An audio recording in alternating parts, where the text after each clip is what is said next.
The siege of Jerusalem took place from June 7 to July 15, 1099 during the First Crusade, the climax of the First Crusade. The successful siege saw the Crusaders seize the city from the Fatimid Caliphate and laid the foundations for the Kingdom of Jerusalem. Background: after the successful siege of Antioch in June 1098, the Crusaders remained in the area for the rest of the year. The papal legate Adhemar of Le Puy had died, and Bohemond of Taranto had claimed Antioch for himself. Baldwin of Boulogne remained in Edessa, captured earlier in 1098. There was dissent among the princes over what to do next. Raymond of Toulouse, frustrated, left Antioch to capture the fortress at Ma'arat al-Numan in the siege of Ma'arat. By the end of the year, the minor knights and infantry were threatening to march to Jerusalem without them. Eventually, on January 13, 1099, Raymond began the march south, down the coast of the Mediterranean, followed by Robert of Normandy and Bohemond's nephew Tancred, who agreed to become his vassals.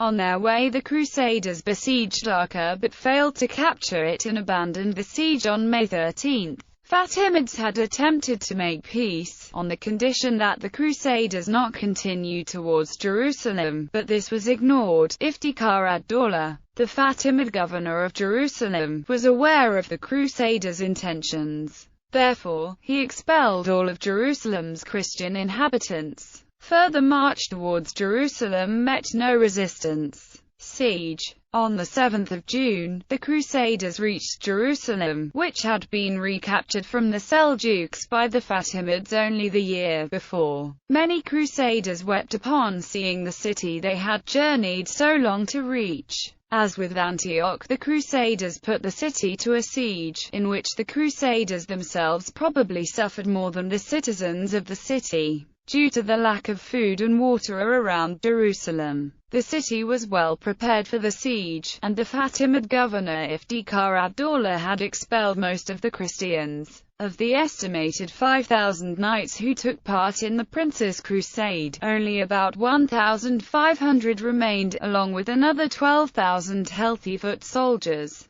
Godfrey, Robert of Flanders, and Robert of Normandy besieged the north walls as far south as the Tower of David, while Raymond set up his camp on the western side, from the Tower of David to Mount Zion. A direct assault on the walls on June 13 was a failure. Without water or food, both men and animals were quickly dying of thirst and starvation, and the Crusaders knew time was not on their side. Coincidentally, soon after the first assault, 2 Genoese galleys sailed into the port at Jaffa, and the Crusaders were able to resupply themselves for a short time. The Crusaders also began to gather wood from Samaria in order to build siege engines. They were still short on food and water, and by the end of June there was news that a Fatimid army was marching north from Egypt. Final assault. The prime need of the Crusaders was for ladders and siege towers to scale the walls of Jerusalem. The Egyptian Fatimid garrison had cleared the surrounding area of trees. The Crusaders sent foraging parties into Samaria to obtain wood and other materials. They found 400 pieces of prepared timber, enough to build 2 50-foot siege towers, a battering ram and several catapults. A fleet of Genoese ships commanded by Guglielmo Embriaco had arrived at Jaffa in support of the land-based Crusaders.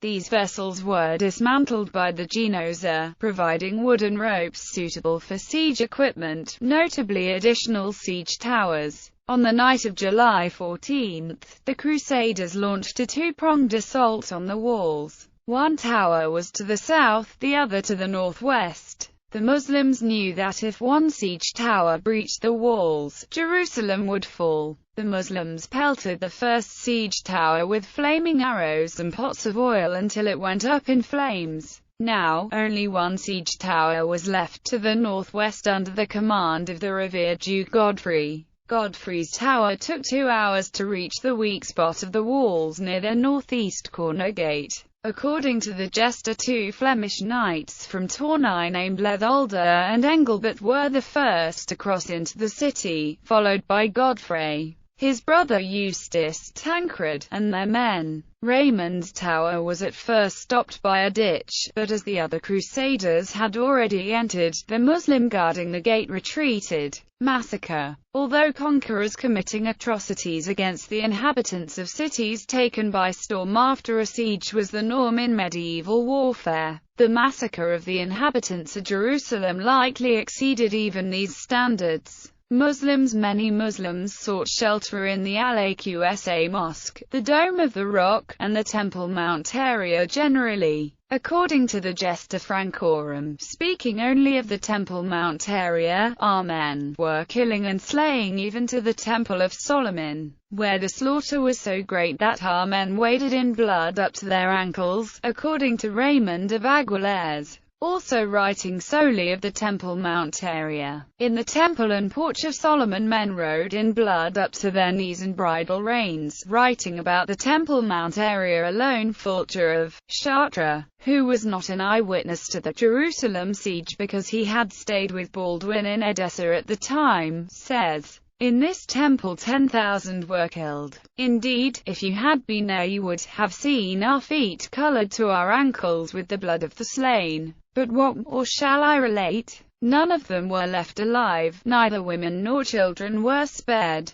The eyewitness Gesta Francorum states that some people were spared. Its anonymous author wrote, "When the pagans had been overcome, our men seized great numbers, both men and women, either killing them or keeping them captive, as they wished." Later the same source writes, "Our leaders also ordered all the Saracen dead to be cast outside because of the great stench, since the whole city was filled with their corpses, and so the living Saracens dragged the dead before the exits of the gates and arranged them in heaps, as if they were houses." No one ever saw or heard of such slaughter of pagan people, for funeral pyres were formed from them like pyramids, and no one knows their number except God alone. But Raymond caused the emir and the others who were with him to be conducted to Ascalon, whole and unhurt. Another eyewitness source, Raymond of Aguilers, reports that some Muslims survived.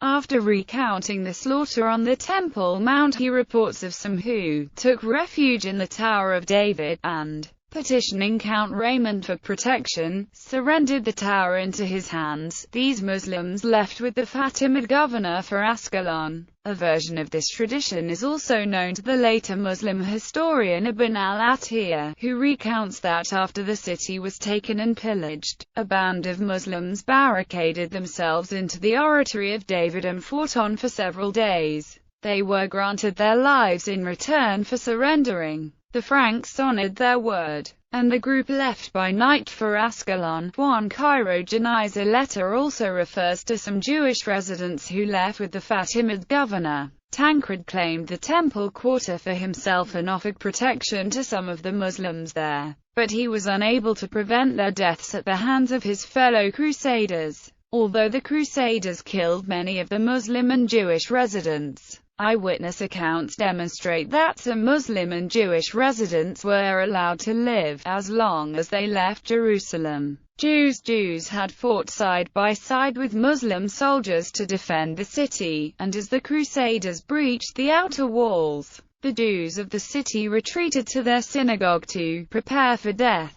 According to the Muslim chronicle of Ibn al-Kalanizi, the Jews assembled in their synagogue, and the Franks burned it over their heads. A contemporary Jewish communication confirms the destruction of the synagogue, though it does not corroborate that any Jews were inside it when it was burned. This letter was discovered among the Cairo Janiza collection in 1975 by historian Shlomo Dov Goitein. Historians believe that it was written just 2 weeks after the siege, making it the earliest account on the conquest in any language. Additional documentation from the Cairo Janiza indicates that some Jews held captive by the Crusaders were able to escape when the Ascalon Jewish community paid a ransom. Eastern Christians, contrary to what is sometimes alleged, no eyewitness source refers to Crusaders killing Eastern Christians in Jerusalem. and early Eastern Christian sources make no such allegation about the Crusaders in Jerusalem. According to the Syriac Chronicle, all the Christians had already been expelled from Jerusalem before the Crusaders arrived. Presumably this would have been done by the Fatimid governor to prevent their possible collusion with the Crusaders. The Gesta Francorum claims that on Wednesday, August 9, 2.5 weeks after the siege, Peter the Hermit encouraged all the Greek and Latin priests and clerics to make a thanksgiving procession to the Church of the Holy Sepulchre. This indicates that some Eastern Christian clergy remained in or near Jerusalem during the siege. In November 1100, when Fulcher of Chartres personally accompanied Baldwin on a visit to Jerusalem, they were greeted by both Greek and Syrian clerics and laity, indicating an Eastern Christian presence in the city a year later. Aftermath. Following the battle, Godfrey of Bouillon was made Advocatus Sancti Sepulchre on July 22, refusing to be named king in the city where Christ had died, saying that he refused to wear a crown of gold in the city where Christ wore a crown of thorns. Raymond had refused any title at all, and Godfrey convinced him to give up the Tower of David as well. Raymond then went on a pilgrimage, and in his absence Arnulf of Coux, whom Raymond had opposed due to his own support for Peter Bartholomew, was elected the first Latin Patriarch on August 1.